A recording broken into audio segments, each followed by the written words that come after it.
Good morning students.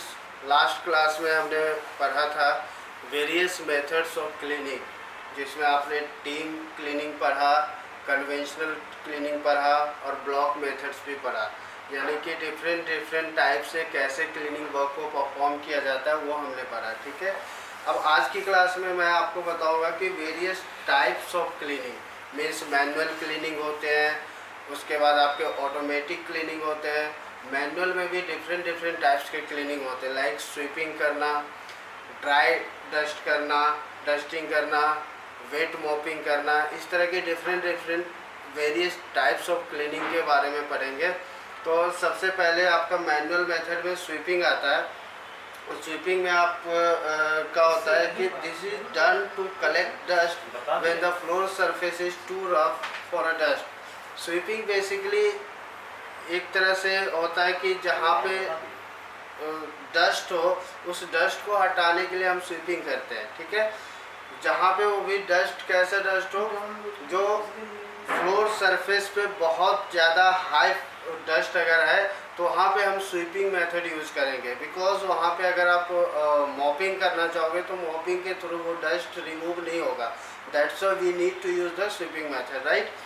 And इसमें जो use होता है वो आपका ब्रूम्स यूज होता है। Brooms are use for large area and corn brooms are based corners the tight spaces. Sweeping is not the most efficient, hygienic और advance way of removing dust. ये जो स्वीपिंग जो है आपका एडवांस वर्जन नहीं है रिमूविंग डस्ट के लिए। इसके लिए अगर आप ऑटोमेटिक चीज़ों की बात करो तो आजकल ज़्यादातर मैक्सिमम प्रॉपर्टीज़ में, मैक्सिमम होटल्स में ऑटोमेटिक ग्रूमिंग की जाती है, जिसे हम वैक्यूम क्लीनर के नाम से जानते हैं, राइट। बट ये स्वीपिंग भी अभी भी कुछ ऐसे प्रॉपर्टीज़ है, कुछ ऐसे होटल्स है जहाँ पे स्वीपिंग यूज़ किया जाता है through the broom, right. Sweeping has in many cases been replaced by the use of suction cleaner. जैसे कि अभी मैंने बताया, सक्शन क्लीनर्स मीन्स वही हुआ कि वैक्यूम क्लीनर्स, जिसके थ्रू की डस्ट जो फ्लोर के सरफेस पे जो अगर काफ़ी थिक डस्ट है तो उस थिक डस्ट को हटाने के लिए हम स्वीपिंग का यूज़ करते हैं। और स्वीपिंग के अलावे हम चाहे तो वैक्यूम क्लीनर का भी यूज़ कर सकते हैं। अब इस स्वीपिंग में क्या क्या इक्विपमेंट्स रिक्वायर्ड होता है? तो इक्विपमेंट्स रिक्वायर्ड होता है आपका ब्रूम, जैसा कि मैंने बताया कि स्वीपिंग करनी है तो ब्रूम रिक्वायर्ड होगा। उसके अलावा डस्ट पैन रिक्वायर्ड होगा ताकि डस्ट को आप इजीली उठा सको। उसके लिए फिर डस्टबिन की रिक्वायरमेंट होगी जहाँ पे आप डस्ट को डस्ट पैन के थ्रू डाल सकते हो। ठीक है, तो ये चीज़ें जो है वो रिक्वायर्ड होती है इक्विपमेंट में, स्वीपिंग के इक्विपमेंट्स के लिए, राइट। नेक्स्ट वी है dusting. The task requires a systematic and orderly approach for efficiency and ease, right?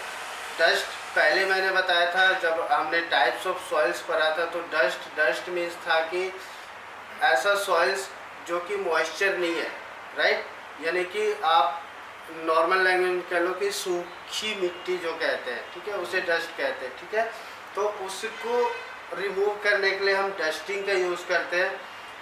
अब इसमें क्या क्या प्रोसेस है?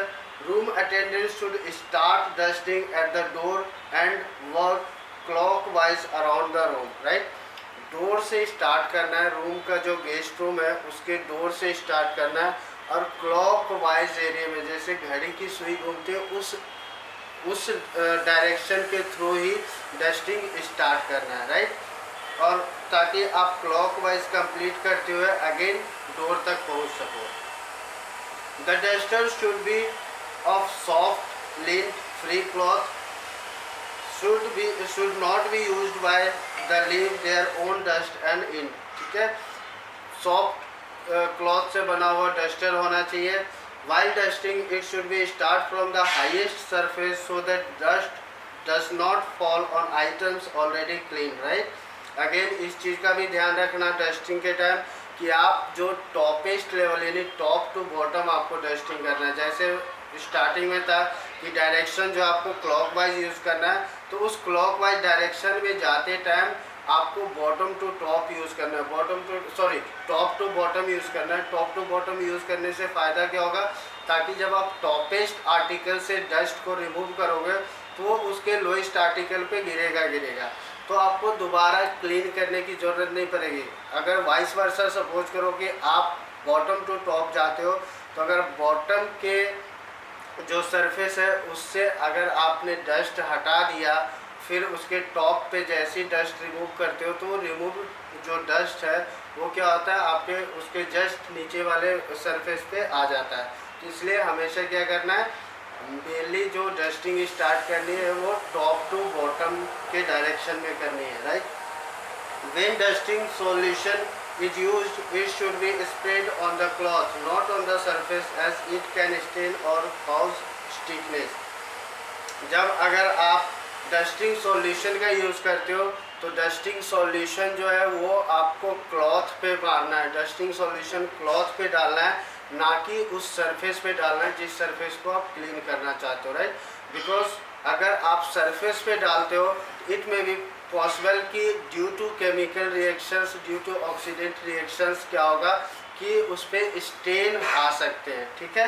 दैट्स वाई हमेशा जो डस्टिंग सॉल्यूशन है वो आपको क्लॉथ पे यूज़ करना है। The duster should be always carried away carefully when the task is finished. Duster को केयरफुली आपको कैरी करना है, बिकॉज अगर केयरफुली कैरी नहीं करते तो उससे जो डस्ट है वो आपके क्लीन्ड आइटम के सरफेस पे गिर सकता है, जिससे आपको अगेन दोबारा क्लीन करना पड़ेगा, ठीक है। तो it was the some things जो कि हमको डस्टिंग करते टाइम रिमाइंड करना होता है, नोट डाउन करना होता है, और डस्टिंग के टाइम इन चीज़ों को ध्यान रखना होता है। अब डस्टिंग में जो इक्विपमेंट रिक्वायर्ड होता है वो आपका क्लॉथ डस्टर रिक्वायर्ड होता है, feather duster and dusting solution. इनमें से अगर नेसेसरी जो भी चीज़ें, इन चीज़ों में से वो चीज़ें हमें डस्टिंग के ड्यूरिंग इक्विपमेंट्स में रिक्वायर्ड होता है। तो आज की क्लास में स्वीपिंग और डस्टिंग आपको देखना है। नेक्स्ट क्लास में हम देखेंगे कि वेट मॉपिंग कैसे करते हैं, और भी फर्दर जो टाइप्स ऑफ क्लीनिंग है वो कैसे करते हो हम नेक्स्ट क्लास में देखेंगे, नेक्स्ट क्लास में बताएंगे। अगर आपको कोई क्वेश्चंस हो इससे रिलेटेड, तो आप कमेंट बॉक्स में क्वेश्चंस डाल सकते हैं, so that I can reply you as soon as possible, और नेक्स्ट क्लास में भी हम डिस्कस कर सकते हैं। Thank you.